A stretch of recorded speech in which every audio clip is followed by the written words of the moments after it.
Okay po, maganda topic natin ha. Top 13 sakit ng seniors.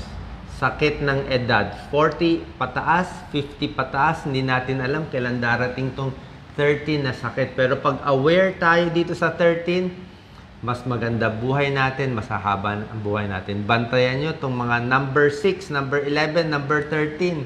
Mamaya, out of the 13. Pag senior kasi dapat i-manage ang chronic condition para maging healthy. Okay? Number 1, sakit na babantayan ng senior ay arthritis. Okay?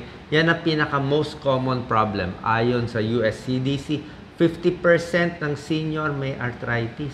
Pag arthritis, sobrang sakit, may nagko-comment nga masakit, lower quality of life. Hindi ka na masaya sa buhay mo. Lagi may masakit sa kamay, sa likod, sa leeg, hindi ka na makagalaw. So, para makaiwas sa arthritis, makaprevent, lose weight, magpapaya. Exercise pa rin. Be independent. Kailangan gagalaw-galaw pa rin tayo. Don't lose muscle. Pag na pumapayat tayo, kailangan kumain tayo mga protina. Kung hindi, mawawalan tayo ng balance, di ba?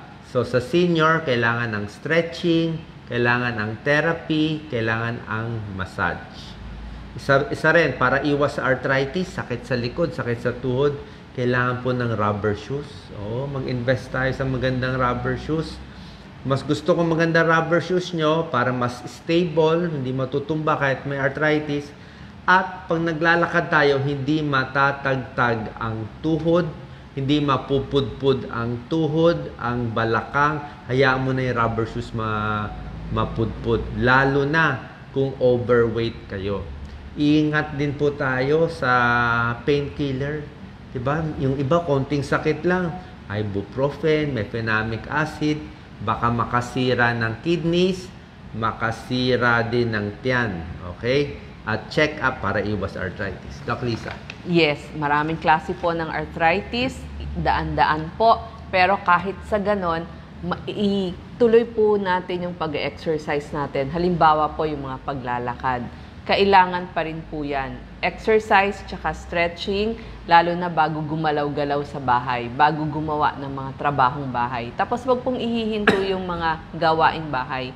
Ituloy pa rin po, pero babantayan lang, lalo na yung mga pagluluto, tsaka kung kailangan ng mga pangtulong, bawa pang bukas ng mga bote, mas malalaking mga kutsara at tinidor, mas malalaking hawakan ng mga panluto, gamitin po natin. Occupational therapy ang tawag doon. Doc Willie, may arthritis dito na fracture. Yung mga after kayo ma-fracture, makas, antigas na, may arthritis na tayo.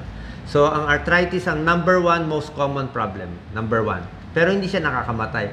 Pero mahirap. Number 2, ito yung number 1 killer. Itong number 2 na sakit ng senior, heart disease.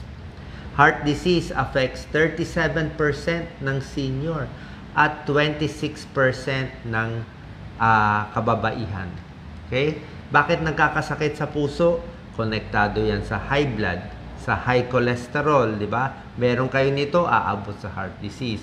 So, tuloy-tuloy exercise, low fat, low salt, di ba? Bawasan lang yung alat. Bilang cardiologist, ito talaga linya ko eh.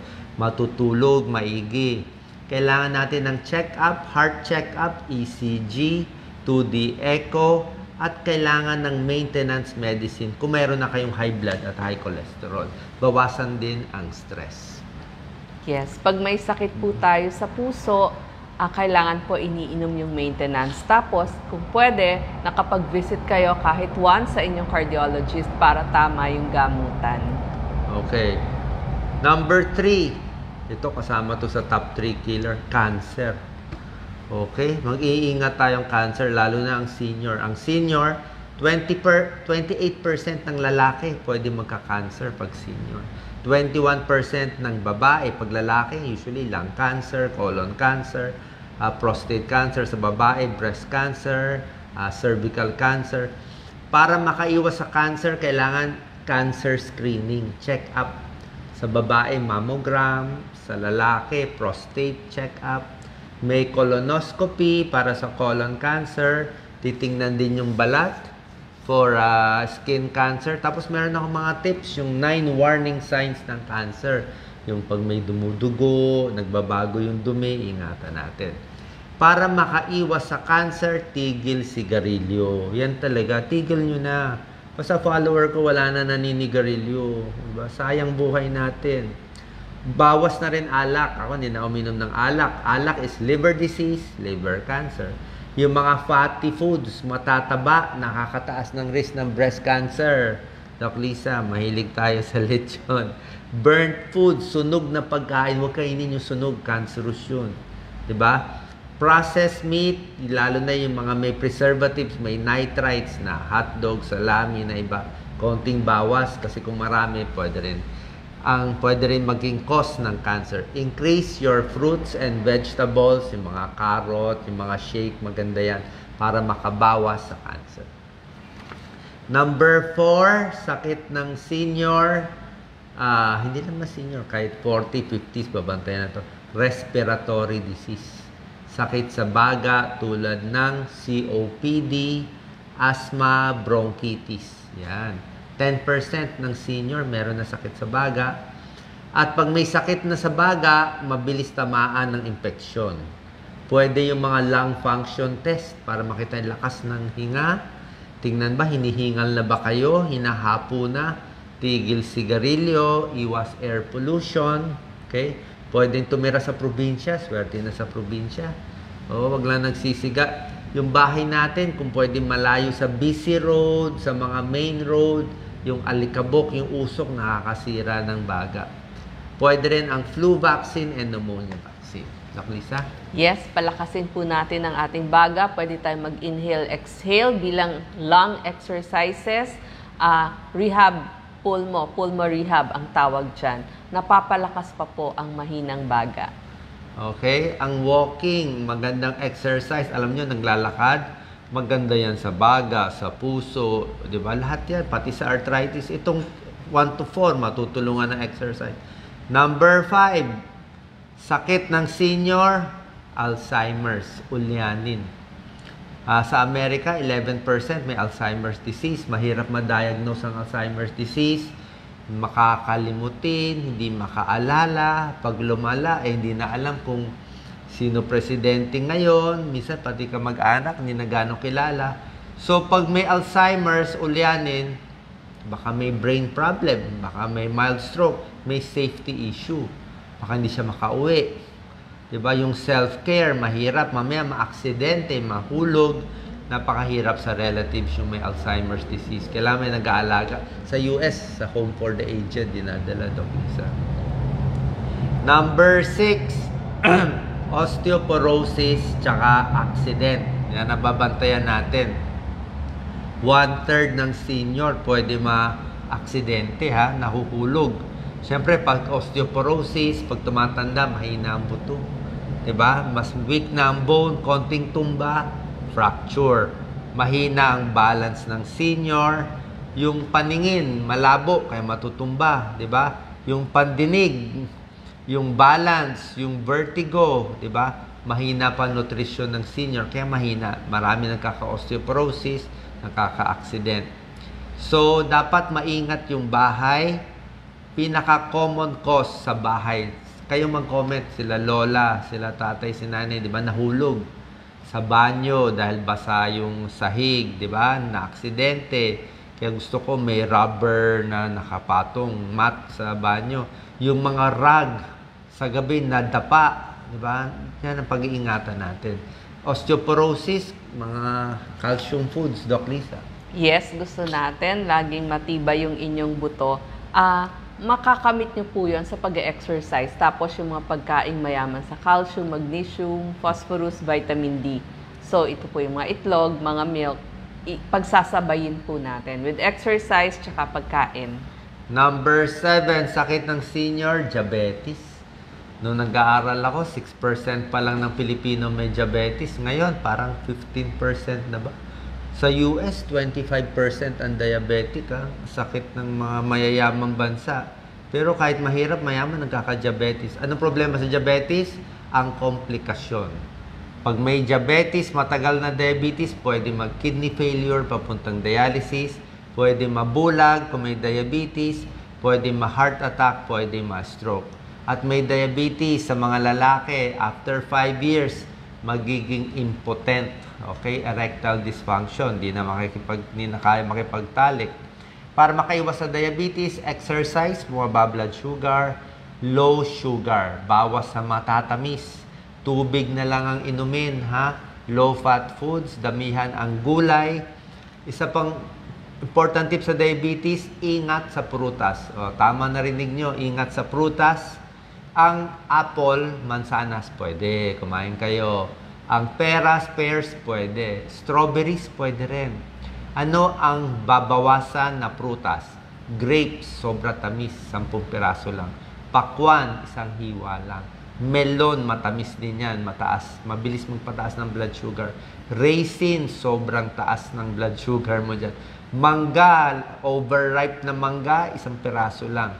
Orange, alam niyo, orange maasim pero mataas din pala sa calories. So, pwede itong prutas pero konti lang. Huwag piliin yung overripe, yung tamang-tama lang. Saging, pwede na pa konti-konti. Yes, lagi pong i-monitor ang inyong blood sugar. Tapos, kailangan po lagi may check-up sa mata, sa dentista, tsaka yung paa ninyo, babantayan ninyo. Laging chine-check kung magkakasugat, dalhin agad sa doktor. Lalo na pag namamanhid yung paa. Kaya gusto ko lagi may tsinelas, ha? Delikado yung paa natin. Number 8, sakit ng senior. Ito, medyo nakakatakot tong F8. Pulmonya, influenza, trangkaso. Sa bata, kaya pulmonya, kaya trangkaso. Ang may edad, alam mo na tawag ng mga doktor sa pneumonia? Friend of the elderly, quote-unquote. Ano yung friend of the elderly? Paano aking kaibigan? Actually, hindi siya kaibigan eh. Pag nagkapulmonya ang isang tao, lalo na pag senior, nasa ospital, ito yung huling sakit na tatama bago namamatay ang pasyente. So, may sakit sa puso na ospital, may sakit sa kidney na ospital. Ang ending lagi, pulmonya. Humina na yung katawan, multi-organ failure, tutubo na yung pulmonya, hindi na gagaling doon, namamatay. Bakit friend? Para madala na sa... yan ang tawag doon eh. Bakit mabilis naman ng pulmonya at infeksyon ang matatanda? Mahina immune system ng matatanda. Yung mga white blood cell mahina, yung baga mas mahina, mas may sira, mas hirap huminga, mas mahirap ilabas yung plema. So, prevention ng flu and pneumonia is vaccine. Maganda yung bakuna, flu and pneumonia. Stop smoking, iwas air pollution, exercise ang baga, hinga malalim sa... huwag tayong mag-expose sa air pollution, lalo na dito sa Maynila. Inhale deeply, inom ng maraming tubig, para kung may plema man ay lalabas. Ha? Tapos, pag tayo mahina na yung katawan, pwede mag-mask. May edad, may cancer, may kidney problem, mag-mask na lang para kung papasok man yung bacteria, virus, at least nasala konti. Kasi mas marami na tamang virus sa'yo at bacteria, mas matindi yung pulmonya. Yes, pag may kasama tayong elderly, lagi tayong magmamask, lagi tayong magwawash hands. Yes, pag may hugas sakit kamay. tayo, wag na tayong lalapit sa kanila. Number 9, problema pala to ng senior. Number 9, 20%. Number 9, ano to? Alcohol, alcoholic. Senior na, alcoholic pa. Smoker pa, senior na, matindi. 20% alcoholic and smoker. Ano problema dito? Siyempre may edad na, naninigarilyo ka pa. Tapos, ang senior, siyempre, di ba? May problema sa balance. Di ba? May problema sa hilo. Tapos, iinom ka pa ng alak, nalasing ka, di lalo kang walang balance. Lalong mahuhulog, matutumba because naglalasing. Hindi maganda po for overall health ang alcohol. Sa pang problema, ang senior maraming maintenance medicine. Yung alak, hindi maganda sa maintenance medicine. Ginugulo niya ang maintenance medicine mo. Either tumataas ang dose, ma-overdose ka, o ma-underdose ka. Kasi pareho nagsasabay sa liver yung alak. So, bawal isabay sa gamot po ninyo. Number 10, ito, Doc, sa linya mo, sarcopenia and obesity. So, maliit yung muscle, lumiliit ang muscle, tapos tumataba, napapalitan ng taba. Kaya pag senior, di ba, hawakan yung katawan nila, malambot. O pag bata, may muscle pa, lumiliit tayo. Hindi lang senior, 50 years old and above, lumiliit na ang muscle. Doc Lisa? Yes. Kailangan po kakain tayo ng mga pagkain mayaman sa protina tulad ng mga itlog, isda, gatas na iniinom, yung mga pang-elderly, pwede po nating inumin yon. Tapos po, yung mga gulay tulad ng mga munggo, tokwa, tofu, taho, pwede yan. Tapos sasabayan pa rin po natin ng paglalakad kasi pagkain at exercise para lumakas yung ating muscle at hindi lumiit at hindi tayo ma-fracture. But tumataba ang senior, syempre, may arthritis, hindi na maka-exercise. Hindi diba? po ganong gumagalaw Oo, sa masakit bahay. ang tuhod, paano maglalakad? Tapos mahina pa metabolism. Kaya pag parehong kinain mo pag senior ka, lalo kang tumataba. Kung nung bata tayo, like Doc Lisa, lagi ka 2 platong kanin. Ngayon, pag magiging senior tayo, 2 platong kanin ka pa rin. Bawal na yon. Kung 2 cups of rice, hindi ka tumataba nun. Ngayon, dapat ngayon 1 cup ka. Kasi mabagal na metabolism mo. Hindi mo na nababurn ang calories mo. Kaya mga senior, kalahati lang kakainin nyo kumpara ng bata kayo. More high-protein foods. Nasabi mo na ba, Doc Lisa? Number 11, ito pag-iingatan ng senior. Bago tong sakit, hindi nyo ito naririnig. Shingles, herpes zoster, or kulebra sa Tagalog. Tayo may chicken pox ng bata, 'di ba? May bulutong tubig. Yang mikrobyo na yan nasa katawan pa rin natin. Natutulog lang. Hindi siya nawawala. Pagtanda natin, pag senior natin, gigising yan. Pag gumising to, hindi na siya chicken pox. Magiging shingles na siya. So chicken pox, bulutong sa buong katawan. Ang shingles or herpes zoster, medical term, isang linya siya. Isang linyang butlig na sobrang sakit, sobrang parang nangingimay, makati yung rash, magtutubig-tubig, sobrang sakit. Pag tumapat yan sa mata, delikado, may nabubulag. Pag sa tenga, napakasakit po nito. Mabuti na lang may herpes zoster vaccine. I think meron na sa Pilipinas About 50 years old, maganda tong herpes zoster vaccine. Pag tinamaan ng shingles, less yung sakit. Sobra daw talaga sakit to. 1/3 ng seniors magkakaroon ng shingles. So, palakasin ang immune system. Number 12 na tayo. Okay? 12 out of 13. Sakit ng mga senior, depression. Ang mga bata na didepress dahil sa social media, hindi alam ang mga goals sa buhay. Senior, bakit nadidepress? Kasi marami ng sakit ang senior. Hindi na dinadalaw ng mga anak. Diba? O pag senior, may arthritis. Sakit na lagi mabuhay. Diba? Senior, yung mga classmate niya, unti-unti, marami namamatay. Diba? So, less mobile, konti ang friends ng senior. Diba? So, dahil dito nadidepress. At pag na-depress ang senior, lalong hihina ang immune system. Malungkot Diba? Dapat happy ka, happy hormones, malungkot. So, increase exercise sa senior. Mas gusto ko maglakad kayo sa mall. Mas safe sa mall. Hindi gaano safe sa kalye. Pag sa kalye, habulin ng aso, diba, Doc Lisa? May senior ako kilala, naglalakad, exercise sa kalye. Hinabol ng aso ng kapitbahay na wala sa leash o natumba yung senior, ICU ngayon. So, increase physical activity. Walking is best. Mag-meet up kayo sa friends. Sa mga kumausap ng bata, kumausap ng kaedad nyo. Keep reading, keep learning, keep working. Kahit retired na, gamit ng utak. Kailangan may purpose sa buhay para hindi ma-depress, para hindi humaba ang buhay. Lagi pong kausapin ng inyong mga seniors na kasama sa bahay. Kailangan nila lagi may kausap, lalo na kapag kumakain. Sabi nga ng comment, chicken pox sa adult is shingles. Sobra daw sakit. Masakit talaga. Okay. Number 13. The last is very important. Oral health. Ang senior, kita nyo, ang dami may sira ang ipin, ang daming cavities. Dapat talaga dental check-up every 6 months pag senior. Ang daming may cavities, ang daming may gingivitis. Kasi yung gums ng senior, bumababa. Tingnan nyo, pag nagtutoothbrush kayo, bumababa yung gums, mas expose ang ipin, mas nagkakaroon ng gingivitis, gum infection. Kaya kailangan natin oral hygiene, magfo-floss, magtutoothbrush. At pag sa pagkain, ingat na po. Huwag na yung matitigas na pagkain, yung mga carrots na hilaw, o vegetables na hilaw, o almond na matitigas, yung mga cornic, kung ano nung chips, no? Butong pakwan, yung mga senior, baka mabalian tayo ng ngipin, napakamahal at sayang po. Ang problema sa oral health, pag sira na ipin ng senior, wala na siyang gana kumain, di lalo siya mamamayat.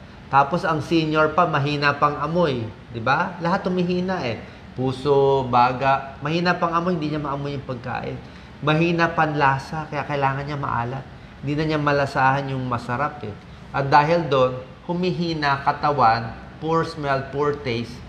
Yan po, kaya mahalaga ang oral health. Final tips, Doc Lisa? Yes, siguraduhin po na tama yung pustiso nyo, tama, hindi lumuluwag, hindi masikip para hindi namamaga yung gilagid, para makakain mabuti. May nagtatanong sa massage, pwede po, araw-araw mag-massage, pero mild lang ang massage. Mahinang massage lang. Pero kung yung medyo malakas na massage, wag na araw-arawin. Kung medyo hard, siguro twice a week lang. Baka mabugbog yung masa. Pero yung mga himas-himas lang, pwede naman po everyday.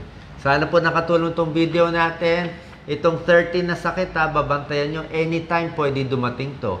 Kaya tinuro ko na sa inyo itong 1 to 13. Kung at risk kayo dito, maaga pa. Pakinggan nyo na yung mga prevention tips namin para sa inyo. Salamat po. Pakishare itong video natin. Hindi lang sa senior, actually itong video natin, kahit 40 and above, 40 years old and above, kailangan pag-ingatan na itong 13 na sakit. God bless po.